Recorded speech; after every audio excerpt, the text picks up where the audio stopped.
মৃত্যুর মুখ থেকে ফিরলেন চিকিৎসক। মৃত্যুর মুখ থেকে ফিরলেন চিকিৎসক। জয়পুরের পর কতুলপুরে আবারও রক্তাক্ত রাজপথ, লরিতে ধাক্কা ছোট চার চাকার। জয়পুরে একের পর এক দুর্ঘটনায় আতঙ্ক কাটতে না কাটতেই ফের রক্তাক্ত হয়ে উঠল কতুলপুরের রাজপথ। শনিবার দুপুরে কতুলপুর ব্লকের গোগরা এলাকায় ঘটে গেল এক ভয়াবহ পথ দুর্ঘটনা। যেন মুহূর্তের মধ্যে মৃত্যু আর জীবনের মাঝখানে দাঁড়িয়ে পড়লেন এক চিকিৎসক। স্থানীয় সূত্রে জানা যায়, রাস্তার ধারে একটি লরি দাঁড় করিয়ে রেখে চালক খাবার খেতে পাশের হোটেলে যান। ঠিক সেই সময় জয়পুর থেকে কতুলপুরের দিকে ছুটে আসা একটি ছোট চার চাকা গাড়ি আচমকাই নিয়ন্ত্রণ হারিয়ে সোজা এসে লরিটির সামনে সজোরে ধাক্কা মারে। এক বিকট শব্দ, তারপরই মুহূর্তে দুমড়ে মুচড়ে যায় ছোট চার চাকা গাড়িটি। রাস্তার মাঝে যেন থমকে যায় সময়। গাড়ির ভেতরে ছিলেন বাঁকুড়া সম্মেলনী মেডিকেল কলেজে কর্মরত চিকিৎসক ডক্টর রাতুল পাল।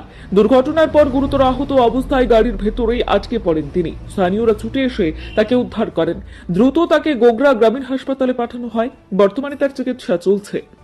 ঘটনাস্থল ছড়িয়ে পড়ে আতঙ্ক আর উৎকণ্ঠা। কেউ বলছেন আর একটু হলেই বড় বিপর্যয় ঘটে যেত। আমি এখানেই দাঁড়িয়েছিলাম, আমার এখানে দোকান আছে। একটা দেখলাম সজোরে শব্দ হলো, এসে বাইরে দেখলাম যে একটা গাড়ি বাঁকুড়া থেকে আসছিলেন। এখানে ডাক্তারবাবু ছিলেন, বাঁকুড়া সম্মেলনী মেডিকেল কলেজে ডাক্তারবাবু। উনি গাড়ি নিয়ে নিজে ড্রাইভ করে আসছিলেন। একটা এখানে গাড়ি লরি বা খাবার খাচ্ছিলেন হোটেলে, ওই গাড়ির সাথে এসে সংঘর্ষ, সামনাসামনি মুখোমুখি অ্যাক্সিডেন্ট হয়। লরিটা কি সাইডে? হ্যাঁ, লরিটা সাইডে দাঁড় করিয়ে খাবার খাচ্ছিলেন। আর বাঁকুড়ার যে ডাক্তারবাবু ছিলেন উনি চোখ লেগে গেছিলেন, মানে একটু ঘুমিয়ে পড়েছিলেন, এসে সজোরে মুখোমুখি সংঘর্ষ। হ্যাঁ, ডাক্তারবাবু প্রচন্ড লেগেছে, পায়ে লেগেছে, হাতে লেগেছে।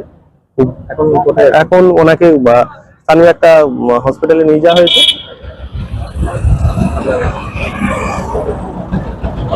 আমার নাম রাজা কুন্ডু, এখানে স্থানীয় বাসিন্দা। আমার সামনে দোকান আছে।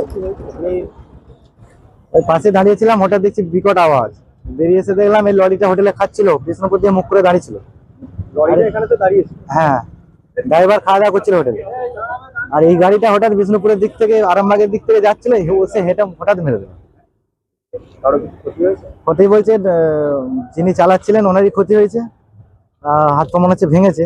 এমনি এয়ারব্যাগ গুলো বাস্ট হয়ে গেলো বলে বিরাট কিছু বিপদ হয়নি, নাহলে ওনার তো ডেথ হয়ে যেত। আর তাছাড়া বলে যেহেতু উনি বাঁকুড়া সম্মেলনী মেডিকেল কলেজের অ্যাসিস্ট্যান্ট প্রফেসর, উনি নিজে বলছেন আর এখন কোথায় আছে? ওনাকে লোকাল হাসপাতালে নিয়ে গেছে, গোগরা হাসপাতালে। সুমন্ত হাজরা। দীর্ঘ 22 বছর আপনাদের সেবায় আমরা।